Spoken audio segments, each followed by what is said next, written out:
Eric Schmidt, the chairman of Google, and Mark Andreessen of Silicon Valley, and who has a connection to many of the companies that aspire to be what Apple became. I go back to Eric Schmidt as we continue this and talk about the idea of innovation and what it is that makes someone that Steve so personified be driven by the need to innovate, the need to find a way to serve a consumer in a way that they're not being served today. Eric? Innovators like Steve are born that way. I would argue that Mark was similarly when he was born, that somehow that's you, Mark. The thing that they do is they're going to do it with you or without you. They see the future, they see what they want to accomplish, and they're going to make it happen. If you look at Steve's history, he was like this at a very, very young age. He had so much energy. And one of the things I'll say about America is that we produce an unfair share of innovators. We have most of the interesting innovators in the world in the United States. And I believe that Steve is the perfect example of America's future of growth and prosperity. That we need to identify these people. We need to help them. We need to get out of their way. We need to help them be successful. We need to help open up trade barriers and all the kinds of things that they need. But we start by identifying them, ask them what they need to be successful, because they will create huge wealth, huge numbers of jobs, and great opportunities for America in the future. If we asked Steve tonight, if we could have that capacity, what would he say was his legacy? Mark? I think more than anything else, he would say Apple, the company. I think he loved Apple so deeply. I think it was so much of his life. I think that from a business, from a professional standpoint, I think he poured everything he had into that company over as many years as he possibly could. From a personal standpoint, I think it's his family, but I think from a business standpoint, I think it's Apple.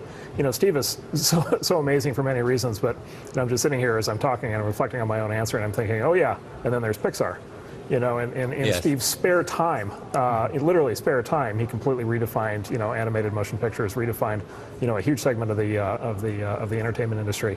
The idea that anybody could do even one of those things, much less both at the same time, is unreal. Was it because, this is for all of you, was it because, I think it was Shaw who said once, and I may be wrong in terms of who I'm quote, but some people look at things as they are and ask why. Others look at things as they are not and ask why not. And Steve had the capacity to say, why not? Yeah, I think that, the iPhone surprised an awful lot of people. The iPhone is an example of that. The iPhone surprised an awful lot of people. And, a lot of industry experts and a lot of CEOs of other companies, predicted that some famous predictions that'll probably run in the papers the next few days predicted that the iPhone would be a complete flop. It was too different. It was too strange. It was too, there's, where's the keyboard? Why it doesn't have a keyboard like the BlackBerry and so forth. And to Steve, it was just completely obvious. I remember talking to him at the time. It was just completely obvious that all, as he would put it, all of the other cell phones in the market are just complete crap. Why would anybody use any of those things? They're just like terrible products. And it was crystal clear to him that there was a better way to do it. And it was crystal clear, to the company that he built, there was a better way to do it. But, he took the world by surprise with that product, because most of us just don't have the vision to imagine that something like that is possible. Mark, he used to, I remember distinctly him talking about crappy, cheap plastic keyboards and why would you want them. Now, obviously, there are some people who love that, but he had two things about him, I think. He had, in my conversations with him, and I'd be interested if it was true for you guys, he was basically an optimist. Yeah. And he had this very calm certainty. He wasn't always calm, as we know. He was pretty mercurial, and he could be a very tough guy to deal with. But when he was talking about his choices and the future, he just had this calmness. In one of the interviews he did on our stage at D, and both of you have done those, he said, I was asking him about I think Flash. I was asking him, why don't, isn't it nuts to just cut Flash off at the knees like you have? And isn't that bad for developers and consumers? And you can make a very strong case for that. He looked at me and he said, look, we make choices. We decided this particular technology is not in the ascendancy. It is peaked. And there are other things, HTML5, which is a competing technology, is coming. We made that choice. And I said, well, but you know, some people aren't really happy with that. He said, well, then they won't buy our stuff, and they'll buy somebody else's stuff. But he said, I'm pretty sure about this, and that characterized a lot of my conversations with him. I mean, you know, he had an optimism and a long-term certainty about what he was doing.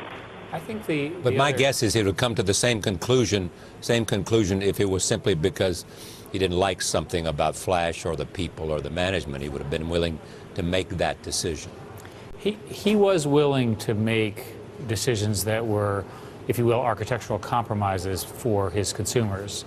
So, for example, integration with Windows file systems and things like that.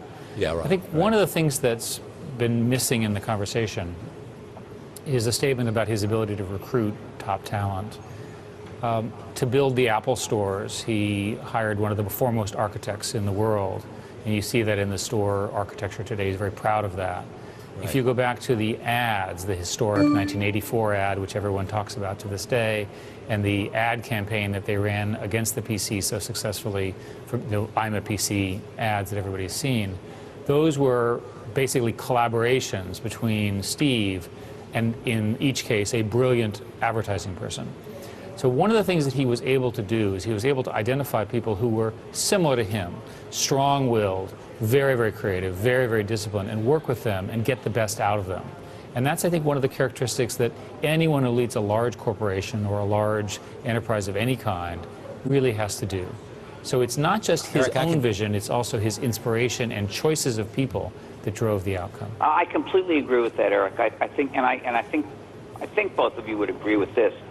There are people all over the United States and all over the world, certainly in the tech industries, in the media industries, but maybe in other industries, who are trying, as we speak, and have been trying to model themselves after him. In a way, redefined what it means to be a CEO. Sometimes in obvious ways and sometimes not in obvious ways. I remember as a young reporter at the Wall Street Journal, covering the automobile industry and other industries, you never got the CEO to speak on the record. The CEO didn't take the stage and announce the new car. People don't remember this, but they didn't. They had the marketing guy do it or some salesperson. That in part, go ahead, Walt. Sorry. It became a part of the job of the CEO to be able to be a public face and to express the passion for whatever it was the company was selling. And I really attribute a lot of that to him. There's so many things I want to talk about, and I'll get to each of them.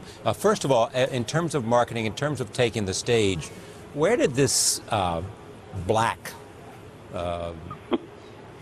whatever it was, T-shirt come into being? Turtleneck. What's the origin of that black turtleneck? Because there's a legendary story, and thank God we have a new book coming out in the latter part of October with Walter Isaacson writing the biography, and it has had extraordinary conversations and will tell us the story, and so much of the story that has not been known to them and to all of us yet. And Walter's book, I suspect, will be coming out by the end of October. But there is a story about how he simply liked that black turtleneck, and so he went and ordered like 50 of them. And the person who got the order had never seen an order of the same size, the same color, the same shirt, or the same... Either you guys know that? I don't know for sure. I mean, you know, I heard a slightly different version, but not from him, so this may not be right, was just that he didn't want to fuss with deciding how to dress every day. He was focused on other things.